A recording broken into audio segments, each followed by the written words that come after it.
You're looking at Hawke's Bay's and possibly New Zealand's most exciting sporting initiative. It's the 30-hectare sports park located just off the Hastings Napier Expressway. Hi, I'm Mark McCarran, More FM breakfast host and ardent sports park supporter. The park will have an outstanding set of facilities, which I'll come to shortly, but it's much more than that. It's also a catalyst to bring about social change. Health and crime statistics in the East Coast region, and indeed New Zealand, aren't great. Many of our health problems result from inactivity, and criminal offending is greatly reduced, especially among young people, if they're engaged in regular sport or community activity. As Principal Youth Court Judge Andrew Beecroft puts it, kids in sport stay out of court. The park will employ people whose task it is to ensure those who need to be engaged in sport and recreation are engaged. The programs on offer will cater for preschoolers and the elderly, for at-risk youth and elite athletes. In other words, it'll cater for all ages, cultures and abilities. Some of the facilities are world-class. The athletics track was opened in October 2008 by Olympic medalist Nick Willis. It's a Class 2 track, one of only 3 in the country, and you can break a world record there. The 2,500-seat grandstand, due for completion in July 2010, has a unique design which curves around the finish line and makes for great viewing. Directly behind the grandstand is the cycling Velodrome. Now, cycling is one of Spark's 6 identified Olympic sports, and competitive cycling is enjoying huge growth, but there's no indoor venue in the North Island.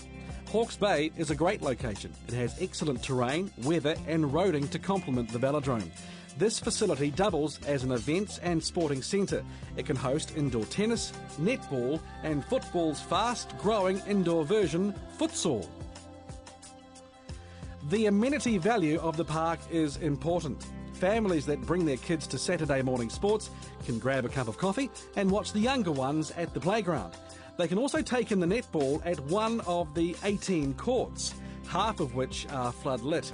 Netball is an immensely popular sport, so the 18 courts are going to get a lot of use, and they also mean the park will host regional and national tournaments. Player numbers and growth is strong in football as well. This will be the main code that uses the 8 sports fields, one of which is an all-weather pitch. It can take a hammering in training, which saves the turf on the other fields. In summer, the fields will be used for another fast-growing sport, touch rugby.